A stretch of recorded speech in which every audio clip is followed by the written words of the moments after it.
역설적인 신앙인의 삶이라는 제목으로 새벽 말씀을 전하겠습니다. 바울 사도가 고린도 교회를 개척하고 떠나 있는 사이에 외부에서 들어온 거짓 교사들의 선동과 내부적인 반대자의 가세로 고린도 교회는 바울에 대해 노골적으로 반대하는 분위기를 띠게 되었습니다. 이에 대해 바울은 직접 방문도 하고 편지도 쓰면서 교회의 회복을 위해 많은 노력을 했습니다. 특히 눈물로 쓴 편지를 보낸 이후 고린도 교회의 회개와 회복에 대한 소식을 듣고 바울은 안심하게 되었고 큰 위로를 받았습니다. 그래서 마게도냐에서 고린도를 방문하기 전에 먼저 기쁨으로 고린도 후서를 쓰는데, 그럼에도 그간 있었던 권위 문제로 고생했기에 바울은 고린도 후서에 자신의 권위 문제, 즉 사도권 문제를 거론하며 상당 분량으로 변호합니다. 고린도 후서 3장부터 쭉 오늘 본문을 거쳐 7장 4절까지 사도권 변호의 단락이라고 할 수 있습니다. 3장 1절은 이렇게 시작했습니다. 우리가 다시 자천하기를 시작하겠느냐? 우리가 어찌 어떤 사람처럼 추천서를 너희에게 붙일 필요가 있겠느냐? 거짓 교사, 거짓 사도들은 자신들의 사도권을 증명하기 위해 외부의 추천서를 근거로 삼았습니다. 그러나 바울은 자신이 고린도 교회를 이미 수년 전에 세웠는데 고린도 교회에 자기 사도권을 증명하려고 다시 스스로 추천해야 하느냐고 되묻는 것입니다. 그런 식으로 사도권을 변호해 오면서 어제 본문 5장 18절에서 자신의 사도권을 화목하게 하는 직분으로 설명합니다. 5장 20절 마지막 부분 보시면 그러니까 너희도 하나님과 화목하라고 간곡히 요청합니다. 요지는 뭘까요? 고린도 교회가 하나님과 화목하고 동시에 하나님의 말씀을 전하는 바울 자신과도 화목한 관계로 나아오기를 요청하는 것입니다. 그런 맥락에서 오늘 본문 6장 1절을 보십시오. 우리가 하나님과 함께 일하는 자로서 너희를 권하노니 하나님의 은혜를 헛되이 받지 말라. 우리를 하나님과 함께 일하는 자라고 소개합니다. 하나님과 화목하고 하나님의 일꾼인 바울과도 화목하기를 바라면서 하나님의 은혜를 헛되이 받지 말라고 합니다.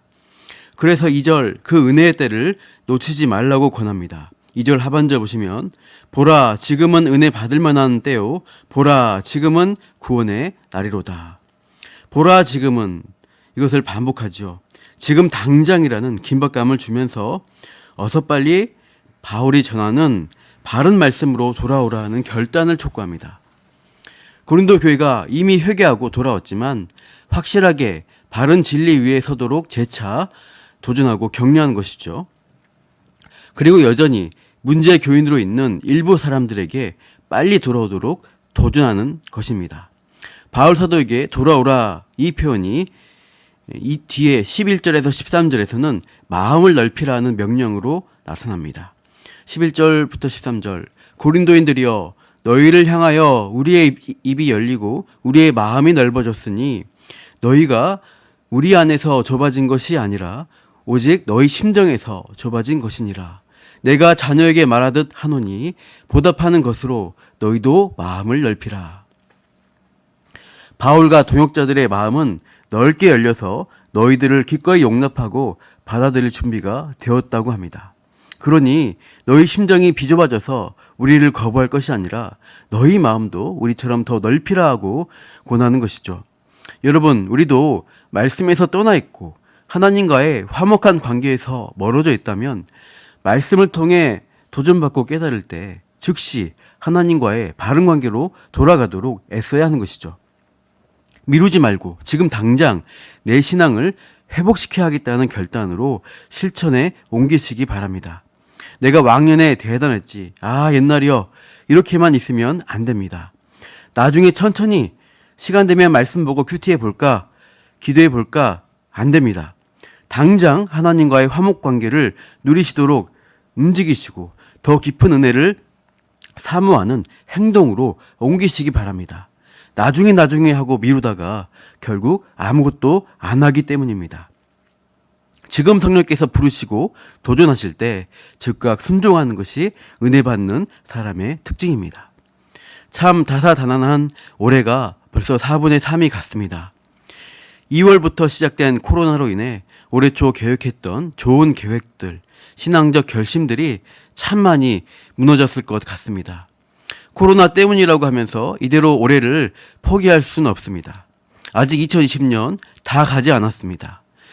석 달 남은 기간을 연말에 왜 그랬을까 후회와 아쉬움으로 남기지 않으려면 앞으로 남은 석 달 동안 나의 신앙 성장을, 영적 성장을 위해 좋은 일들을 잘 계획하고 실천하면 좋겠습니다. 올해 주실 은혜를 끝까지 사모하고 누리십시오. 답답하고 어려울수록 더 은혜 받겠다는 결단으로 하나님 앞에 더욱더 나아가시기를 바랍니다. 다시 오늘 본문 3절 보시면 사도 바울은 이 직분이 비방받지 않게 하려 한다고 합니다. 4절 모든 일에 하나님의 일꾼으로 자천하였다고도 합니다.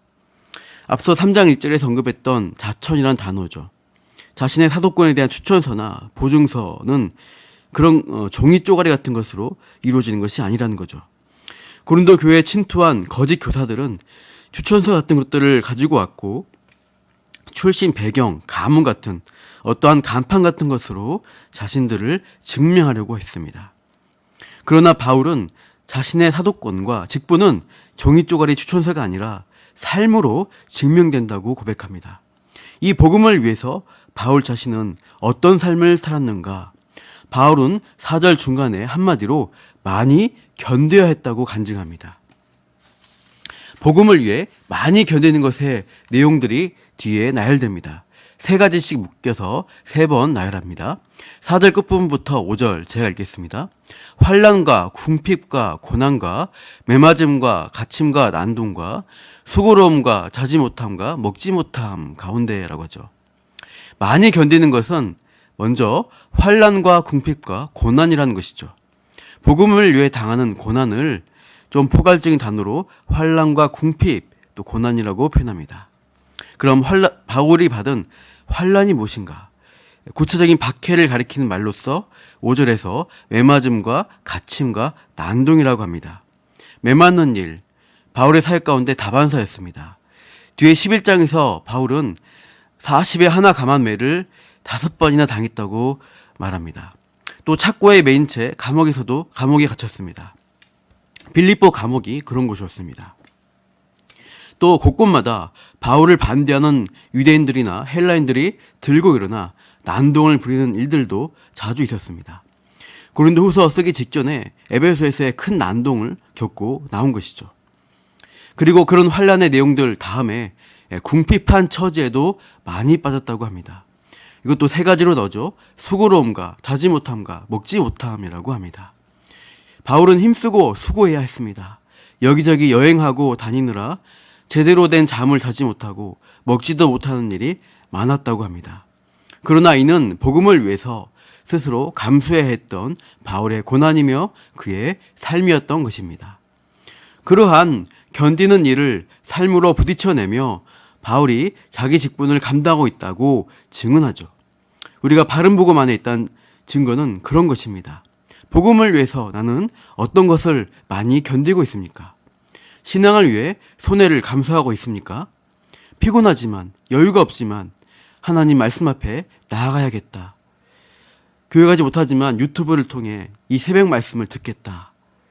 또 일요일 휴일이어서 더 자고 쉬고 싶지만 주일을 지켜야겠다. 실시간 예배 시간을 온전히 지키겠다. 이러한 수고를 통해서 복음이 나에게 전해지고 나의 신앙이 바로 서게 되는 것입니다. 그렇게 믿음을 위해 수고하고 애쓰는 사람은 아름다운 성품을 열매로 맺게 된다고 바울이 몸소 증거합니다. 바울은 고초 가운데 성장하는 신앙의 미덕이 이렇다고 설명하죠. 그런 고난을 견뎌야 했던 고난 가운데서도 본문 6절 깨끗함과 지식과 오래 참음과 자비함과 성령의 감화와 거짓이 없는 사랑을 나타내었다고 합니다. 이는 성령의 9가지 열매와 비슷합니다. 오직 성령의 열매는 사랑과 희락과 화평과 오래 참음과 자비와 양성과 충성과 온유와 절제라고 하는데, 그러한 성령의 열매를 맺어가는 모습을 본문 6절에서 발견할 수가 있습니다. 참된 신앙은 힘들고 여러 가지 어려움을 겪으면서 그 가운데서도 열매를 맺어가는 것이죠. 내 마음 다 뒤집어 놓고 내 생을 엎어뜨리는 그런 힘든 상황에서 어떻게 그런 열매를 맺을 수 있는가 했을 때 그 근거가 바로 뒤 7절에서 나옵니다. 진리의 말씀과 하나님의 능력으로 의의 무기를 좌우에 가지고 견뎠다 하고 바울은 고백합니다. 말로만 전하는 게 아니라 자신의 삶으로 살아내는 말씀이 진짜라는 거죠. 이 진리의 말씀을 붙들면 하나님의 능력이 함께 감당케 하시고 도우신다. 이것을 믿고 자신의 마음을 지켜냈던 것입니다. 또 의의 무기라고 했는데 비유로서 로마 병사들이 오른손에 칼이나 창을, 왼손에 방패를 가지고 전투했는데 자신도 이 복음의 싸움을 싸울 때 그런 무기를 가지고 나아갔다는 것이죠. 의의 무기라고 하니까 하나님이 인정하시는 의의라는 것으로 무장한 것이죠. 거짓 교사들과 가는 곳마다 따라다니면서 음해하는 유대인들의 공격을 이겨낼 수 있었던 것은 하나님이 나를 복음의 일꾼으로 세우셨고 사도로 인정해 주셨다는 확신 때문입니다. 그래서 바울의 편지, 서두, 인사말마다 그리스도 예수의 사도된 바울이라고 시작하는 거지요. 그래서 바울은 세상 사람이 보기엔 고생만 하고 힘들고 망하는 인생같이 보이는데 하나님이 붙들어 주시니까 결국은 성공한 인생이라고 찬양합니다. 바울의 역설적 삶에 대한 고백이 8절에서 10절에 나오죠. 8절, 영광과 욕됨으로 그러했으며 악한 이름과 아름다운 이름으로 그러했느니라. 우리는 속이는 자 같으나 참되고. 욕됨, 사람들의 오해와 비방으로 힘들었지만 영광이 있다고 합니다. 악한 이름, 악명으로 소문나지만 아름다운 이름으로 받는 믿음의 사람들도 붙여주신다는 거죠. 유대인들이 속이는 자, 사기꾼이라고 하지만 바울 자신은 참되다 하고 고백합니다. 우리 9절 10절 말씀 같이 읽겠습니다. 무명한 자 같으나 유명한 자요, 죽은 자 같으나 보라 우리가 살아있고, 징계를 받는 자 같으나 죽임을 당하지 아니하고, 근심하는 자 같으나 항상 기뻐하고, 가난한 자 같으나 많은 사람을 부유하게 하고, 아무것도 없는 자 같으나 모든 것을 가진 자로다. 신앙인은 이런 특권을 가진 자입니다. 하나님 나라에서는 우리가 다 유명한 자입니다. 하나님이 알아주시기 때문이죠. 약해지고 죽을 것 같지만 진정 산 자이고 영생을 소유한 백성입니다. 그래서 힘들지만 기뻐하고 참된 부요를 전할 수 있는 진정 좋은 모든 것을 소유한 특권이 우리 신자에게 있는 것입니다. 오늘도 바울과 같은 신앙 고백으로 이 하루 힘있게 살아가시는 저와 여러분 되시기를 축복합니다. 기도하겠습니다. 하나님 아버지, 세상에서 알아주는 사람도 아니요 세상적 부유함도 없는 바울 사도가 하나님이 알아주시기에 유명한 자라고, 죽을 자가 아니라 진정 생명, 영생 가진 자라는, 그래서 항상 기뻐하고 모든 것을 가진 자라고 하는 역설적 승리를 고백하는 말씀을 들었습니다. 이 시대를 살아가는 우리 역시 세상 방식이 아닌 진리의 말씀을 따라가며, 그래서 더 힘들고 어렵고 견뎌야 할 때에도 바울과 같은 믿음의 고백을 하며 하나님 백성으로서의 정체성으로 힘있게 살아가게 하여 주옵소서. 감사하며 이 모든 말씀 예수님의 이름으로 기도합니다. 아멘.